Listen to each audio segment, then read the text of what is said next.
Hello and welcome to Applicata Biblia. My name is Mark. Thank you so much for stopping by as we get a little bit into God's Word. We are in the book of John and we have covered the first 12 chapters, and chapter 12 creates a very noticeable break in the narrative. So I really wanted to kind of just stop for a minute and see what we have seen so far. What is John saying so far? It's important to see when we're studying a book to kind of pause and look back at these transition chapters just to see what do we know so far. And we're just going to look at a few things. I'm not going to get too in depth or too crazy kooky about stuff. It's just the things that we can see and the things that we have seen throughout the study of this book. I have read through the book and I made a survey of each chapter. And this is pretty simple. It includes mostly surface information, including 3 to 4 main items in each chapter. It's basically that 30,000-foot view of the book. And along the way, I also noted some repeat phrases and words that repeatedly keep popping up. Now, those notes give us some insight to what John is saying in his writing. Now, part of the survey, and I should have put it up already, part of the survey creation is noting pivotal chapters.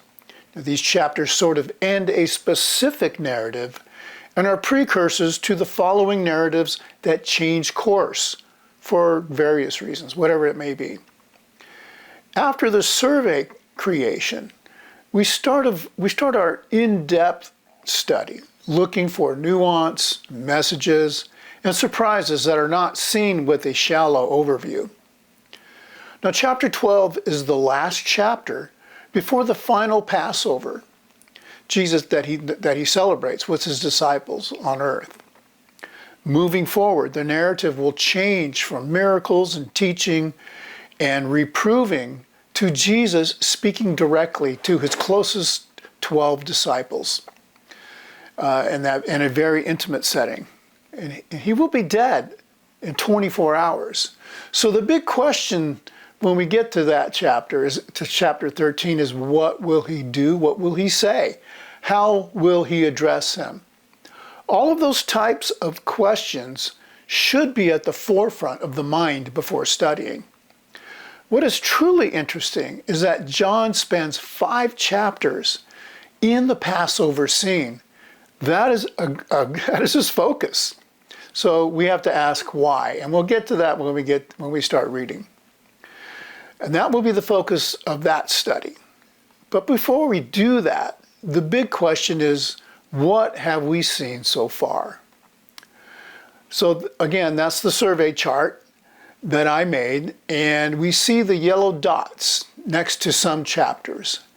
These are the 7 miracles Jesus performs before his final resurrection miracle, which is performed by him, by God. They're both God, right?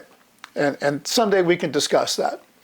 As we've seen, miracles are supposed to be the revelation to the masses that Jesus is from and is God.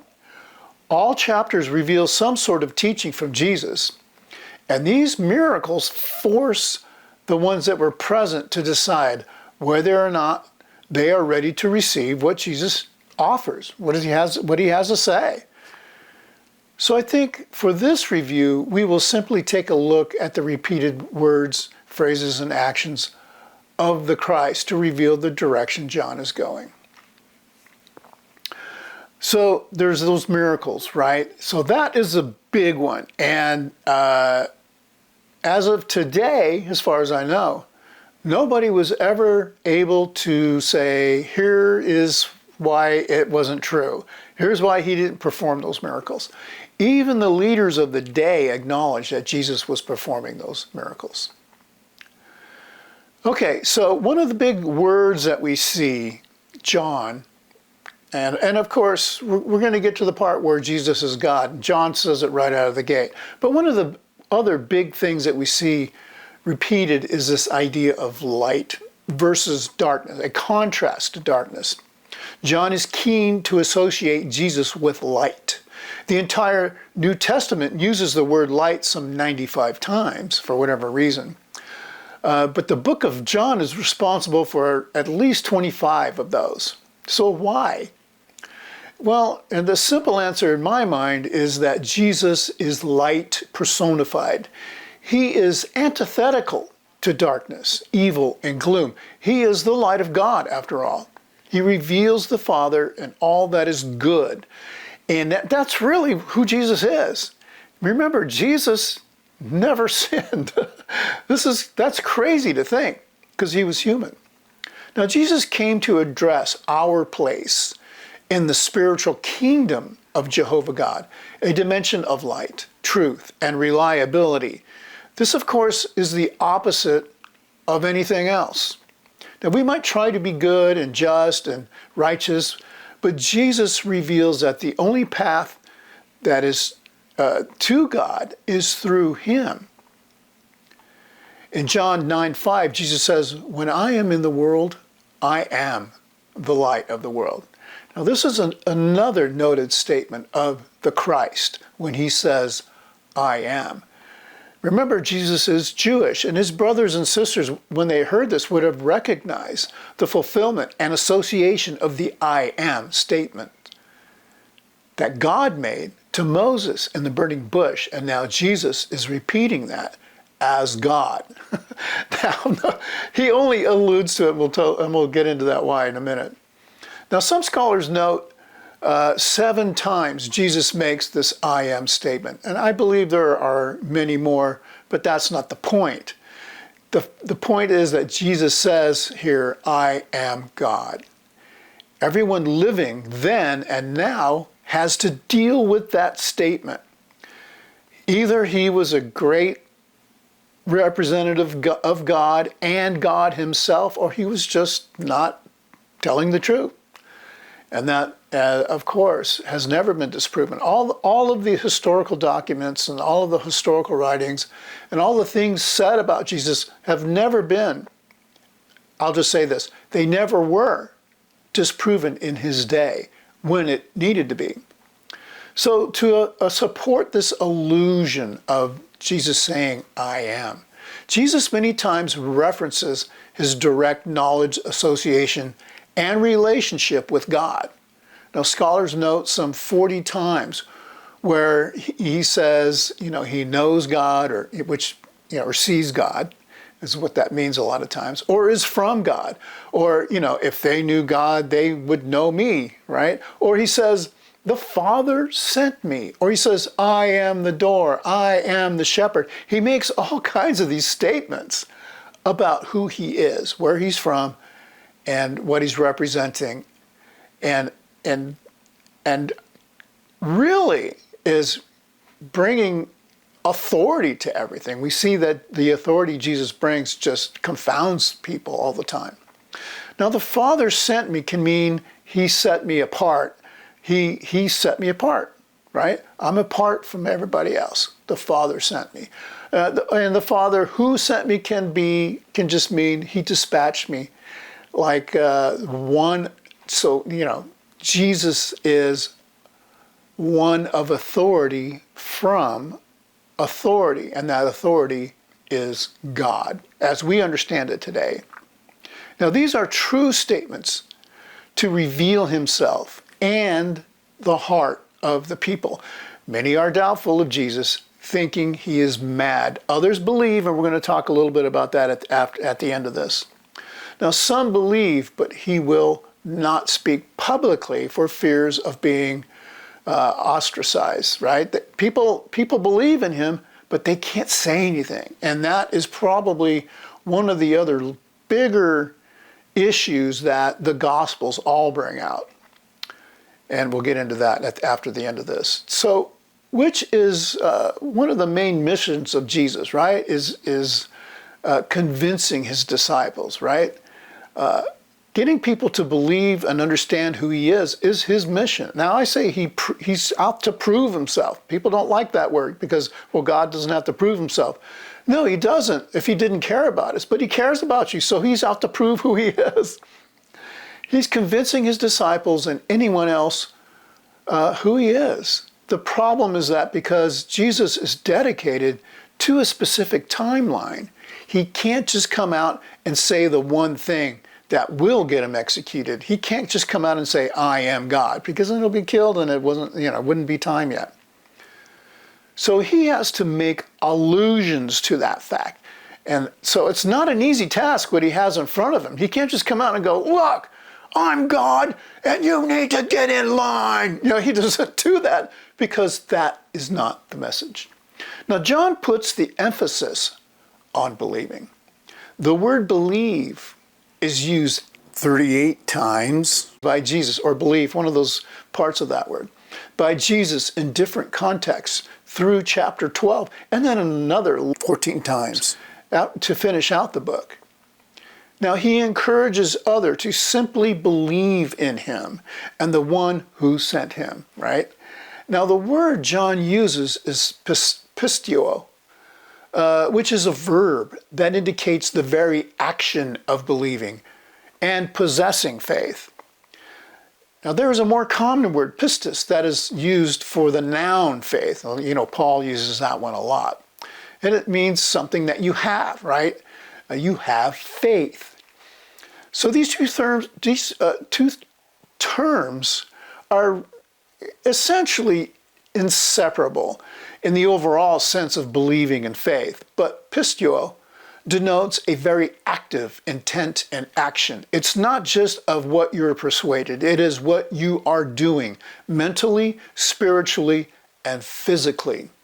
This is a fundamental teaching that will later be integrated with further teaching of having faith. When Paul talks about having faith, he's talking about actively exercising belief. Okay, although John does not use pistis in his other writings either. I think that's interesting. It is simply a grammatical choice that he uses that leads to the same conclusions. Now, if I'm wrong on that, correct me, but I did look it up, and I didn't see him use that in his other writings. Now, Jesus wants them and us to trust him. This is God's will from the beginning. It's been his desire of his creation from the beginning. And it is clearly borne out in the faith of Abraham being attributed to God, finding him righteous. In Genesis 15:5, it says he brought him outside, and God brings Abraham outside. Now look at the heavens and count the stars, if you are able to count them. And he said, so shall your seed be.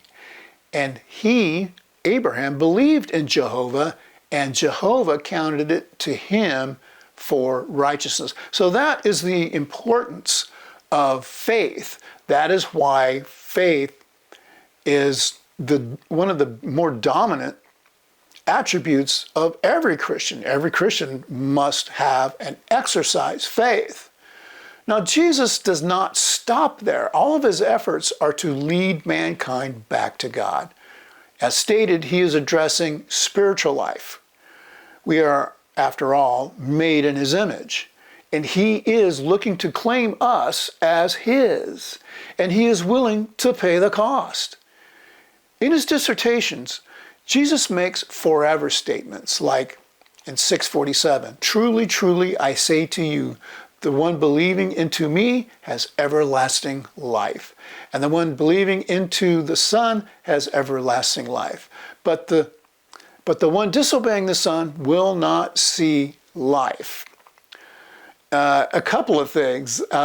First, Jesus talks about truth, right? And he says things like truly, truly. And when he says that, he's saying this is a truth statement.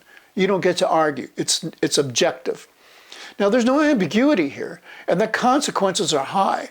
But John is keen to reveal the scope of the Jesus mission.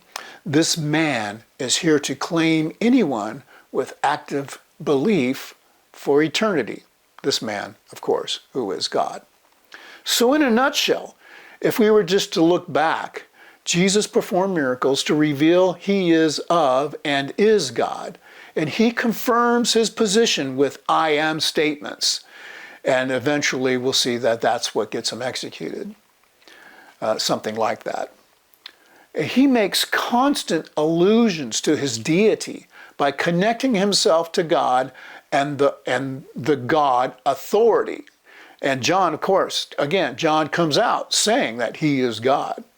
Now, Jesus does all these things to build an active belief, faith, and trust in his followers of him and in God. Now, the faith and belief and sacrifice of Jesus is the catalyst in which God will find us righteous before him. This was foreshadowed through Abraham. God has worked these things for us that we may have everlasting life. So just one more thing that I talked about earlier. Let's talk just a little bit about the popularity of Jesus, because this plays right into what happens next. As we know, Jesus comes into Jerusalem. It is the very last Passover that he's going to have with his disciples on earth. And he is very popular. He had just raised Lazarus from the dead. People are jazzed about it. They're really happy. And they are very, very hopeful that this is the Messiah. Jesus is very popular with them. Jesus is popular with people that he helps. But the problem is he's not popular with the people in power. And this is something that we have to understand and accept from the Gospels, that sometimes being a Christian is not going to be popular. Paul talks about that as well. Sometimes being a Christian makes your life worse because other people have power that you don't have or that I don't have. So we're going to see Jesus in the next chapters. He's going to spend the last Passover with his disciples, and then he's going to be executed. And we're going to see people casting dispersions at Jesus. Are these the same people who were throwing palm leaves on the road? Probably not. I tend to I've heard it told like the very same people that were disparaging Jesus at the cross were the same people throwing these palm leaves. I doubt that. I think people still hoped, but when they see Jesus on the cross, I think they become very hopeless. They feel hopeless. I could be wrong. And I'm sure there's lots of things going on in between, right? He's a very popular person. But again, we're going to see a message that sometimes being popular and being Christian is meaningless, because you're not necessarily going to have the power on this earth. And that's not what Jesus is about. He's not about having power on earth. We rely on Jesus for everything. We don't rely on ourselves. Think about that. All right. We'll get into chapter 13 in the next one. See you there.